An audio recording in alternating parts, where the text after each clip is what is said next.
parts of the Christian worldview that can be bad? Or can the Christian worldview be bad? No, because yes, it can. But if it's true, right? Okay. So what do you? Okay, you obviously believe it can be bad. So tell me how you believe it can be bad. Okay. The results of people having too much of a Christian worldview can end poorly. What do you mean by that? I mean that when Christians look at the world from a Christian worldview, sometimes based on the Bible, they do terrible things. Okay. Like kill a bunch of people, because like the Crusades. Oh, okay. Or well, that came from your Christian worldview. Okay. Because you look at the world a certain way because of your Christianity. Okay. Yeah. Okay, I got you. Or cults. Or... Okay. You know what I'm saying? There could be a lot of different ways to take a Christian worldview the wrong direction. Yes. Okay. Now, I guess what I would say, for example, the Crusades. You brought that one up, right? I would say that was not informed by a Christian worldview. Okay. But they said it was. Well, a lot of things can be said by people. It doesn't make it true. Okay. But if Christianity didn't exist and that worldview didn't exist, then that would never have happened. Well, okay, but we can go back and just start destroying every religion if you want to do that, and But I think the point, according to my Christian worldview, we wouldn't even be here. Well, nobody would be here. So. And that's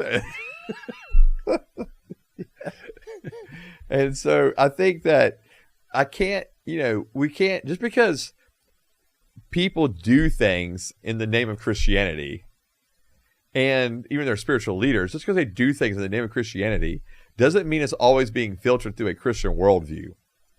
Sometimes in actions like that, it's being viewed through the lens of power or, whatever it may be. And so your cults, obviously, you got leaders that are just twisting stuff, right? Right. And so where I would say, no, they've departed from a Christian worldview. And so, but okay, so I guess the problem is, like, if I look at the Bible and it says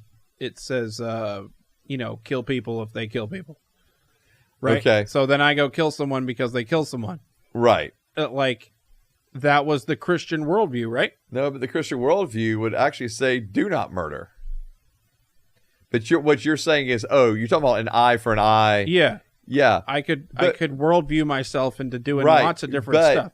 But in that worldview, even, if you understood the scriptures right, even in that worldview, it wasn't allowing or giving freedom to individuals to just go kill whoever they thought deserved to die. It had to happen within the context of kind of the leaders in the community saying this is what needs to happen. Okay, so what if the leaders... So the same thing happens in our country today with the death penalty. So what if the leaders in the country decide that everyone who has ever lied needs to be killed? Is that a Christian worldview? No, that was because you couldn't find that in Scripture anywhere. It would not align itself with Scripture. But you just said if it's organized. No, in terms of them following... Okay, you use an example of if somebody killed somebody... Okay. Then does Scripture allow for that individual to be killed? Yeah, we said that, right? Like an eye for an eye, tooth for... But that was happening in the context of the governmental structure that was in place with Israel. So are you saying that there is a singular worldview that every Christian is trying to have, and that a lot of people get wrong all the time? Okay. Until, like, is there only one way to view the world? Okay, is there a perfect way to view the world? Yes. Okay. Does anyone have that? No. Okay, so then... So because and so I think the best we can do is answer fundamental questions about the world. Okay, so what are we defining as Christian worldview then? Is Christian worldview the perfect way to look at it? Okay. Or is Christian worldview all of our Yeah. messed up ways of looking at stuff. But to be clear, with the Christian worldview or the biblical worldview, we're all answering origin the same. Creation. As Christians, we're going to answer it with that. Okay? We may disagree on the hows. We may disagree on what did Genesis 1 and 2 actually look like. We may disagree on, was it 7 literal days or not 7 literal days? But we are going to agree with the fundamental claim that Christians agree to, that God created. Okay, let's skip to the morality one. Okay. Yeah.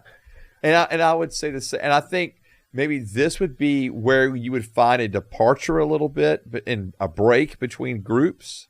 Right. If I'm going to hold to the fact that Scripture has revealed the truth of God, right? So morality, actually, I said Bible earlier. That's where we find the truth, and that is true. But truth itself is found in God, right? God is truth. He is truth. Okay. But the Word is truth. And so I do think there's a distinction, though, between those who hold to morality within. There can be levels of how we're going to view morality within Scripture, right?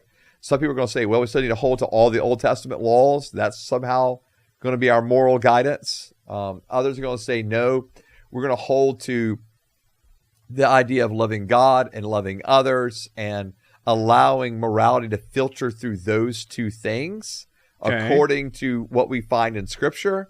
But then you are going to have another group that's going to say, we do not believe the Bible is the ultimate authority.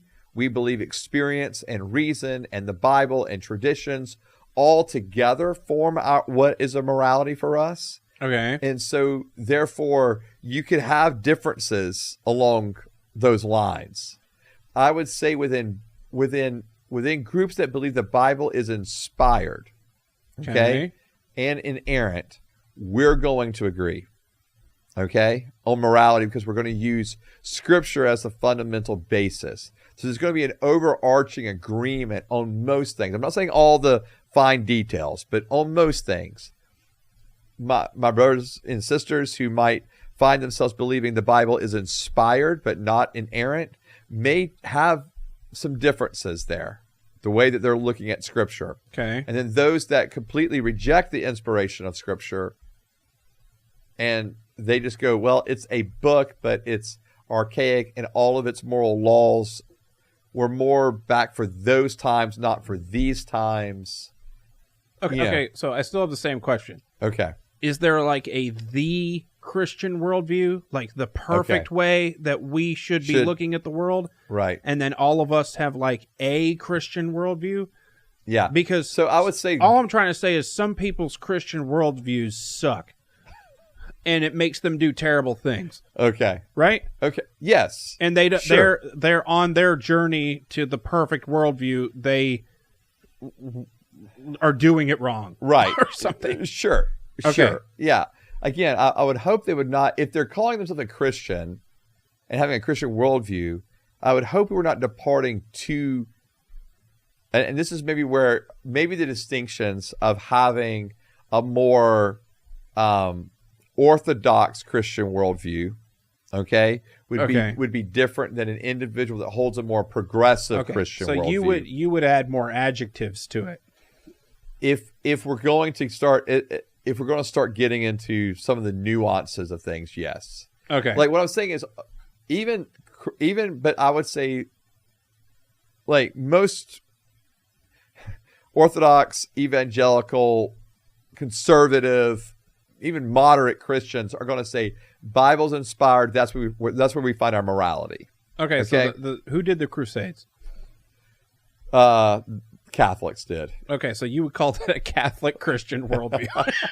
No, I would say that was murdering people. Yeah, I would say that was a really bad decision by a pope. Oh, okay. That's what I would say. Yeah. Okay.